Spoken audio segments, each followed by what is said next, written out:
Assalamualaikum warahmatullahi wabarakatuh. Saya Tiffany Williansyah, NPM 20065571886 dari tim 4 Praktikum Geologi Struktur.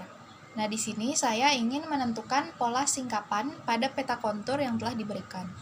Pertama-tama kita siapkan alat dan bahannya. Yang pertama ada peta kontur, yang kedua ada kertas kalkir, lalu ada papan penjepit fungsinya untuk menjepit antara peta kontur dan kertas kalkir di akhir nanti. Lalu ada pensil, ada penghapus, dan ada pulpen warna sebagai pembentuk titik untuk membedakan titik satu dengan lain. Lalu ada busur dan ada penggaris. Sama seperti kemarin, langkah pertama adalah membuat garis antara titik A ke titik C, yaitu kontur terendah ke kontur tertinggi. Setelah membuat garis, diketahui bahwa panjang dari kontur titik A ke titik C adalah 17,6 cm.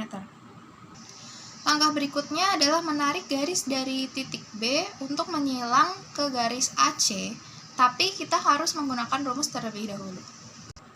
Nah, rumusnya di sini adalah M minus L per H minus L. Nah, M-nya adalah 160 atau kontur sedang dikurangi kontur rendah dibagi dengan kontur tertinggi dikurangin kontur terendah.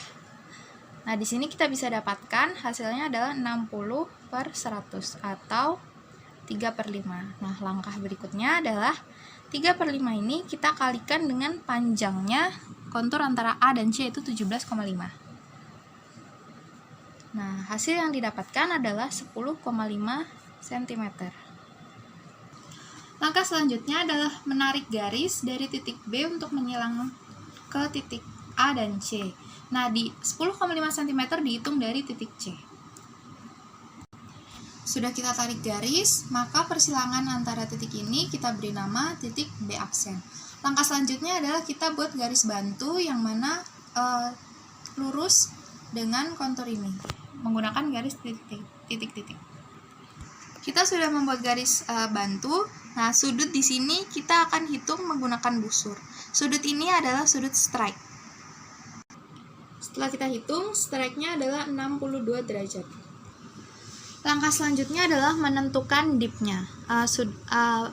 Lalu setelah itu kita akan menggunakan busur dan kita akan menarik garis tegak lurus dari garis ini menuju ke titik kontur A.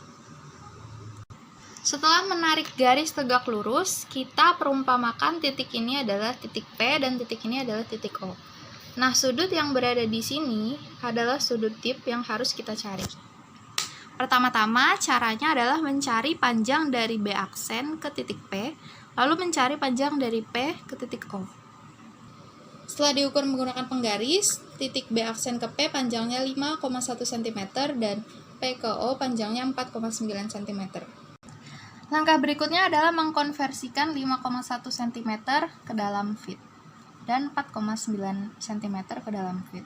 Nah, di sini sudah ada konversi yang kita punya dari peta kontur adalah 1 cm sama dengan 50 kaki. Ini adalah 5 cm ya 50 kaki, artinya 1 cm 10 kaki. Nah, habis itu 5,1 cm ini kita konversikan menjadi feet. Hasilnya 51 feet dan 49 feet. Dari hasil konversi ini kita bisa mencari nilai dari tan delta. Rumusnya yaitu tan delta sama dengan B aksen P per PO. Nah, di sini B aksen P seperti yang kita sudah lihat adalah 51 feet dan PO adalah 49 feet. Hasilnya adalah 1,040. Nah, di sini kita bisa cari ya nilai sudutnya adalah 46,12 derajat.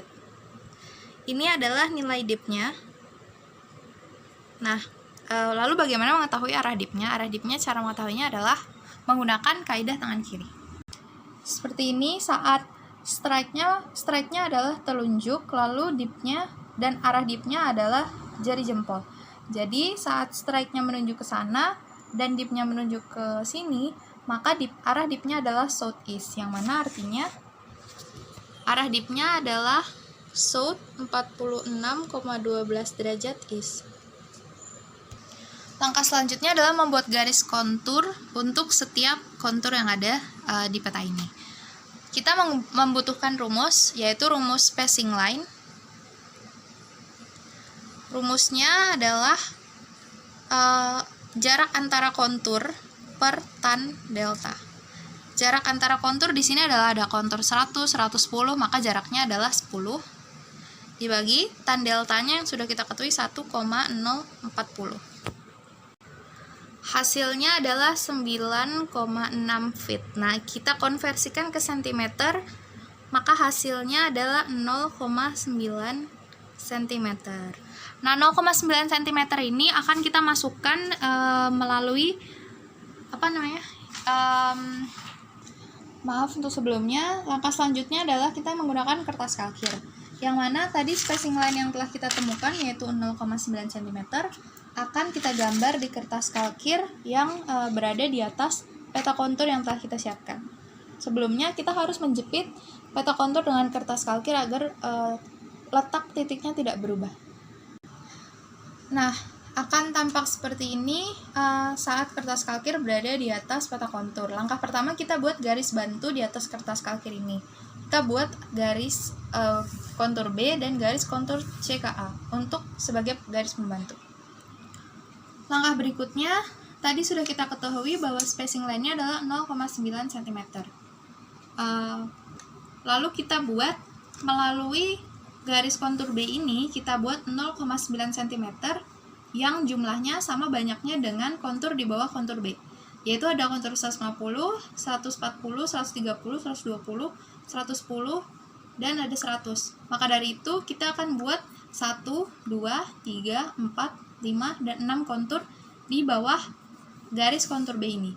Lalu untuk di atasnya kita buat untuk kontur 170, 180, 190, dan 200. Maka dari itu kita akan buat 10 titik, kita akan membuat 4 titik untuk mewakili kontur ini dengan jarak 0,9 cm per titik kontur. Setelah kita menandai dengan titik-titik tadi, kita akan mencari perpotongan antara kontur yang telah kita buat. Nah, di sini garis 160 derajat, kita cari perpotongan ke kontur 160. Yaitu ada di sini, yaitu lalu kita cari ke kontur di bawahnya 150 di mana berpotongan dengan garis yang telah kita buat, yaitu ada di sini, dan begitupun seterusnya. Cari perpotongannya, di sini kita bisa memberikan titik-titik di setiap perpotongannya. Di sini saya menggunakan pulpen berwarna merah untuk memberi garis titik-titik di sini. Nah, titik-titik di sini kita harus teruskan ke peta kontur yang ada di belakangnya. Yang mana peta kontur di belakangnya ini akan mendapatkan tanda titik-titik yang sama. Setelah itu kita tarik garis melalui titik-titik di peta kontur ini. Nah, ini adalah hasil setelah tadi kita menarik garis yang pertama. Nah, yang kedua kita akan geser sedikit garis kontur ini, hanya geser sedikit lebih miring saja untuk menemukan titik-titik lain di kontur ini.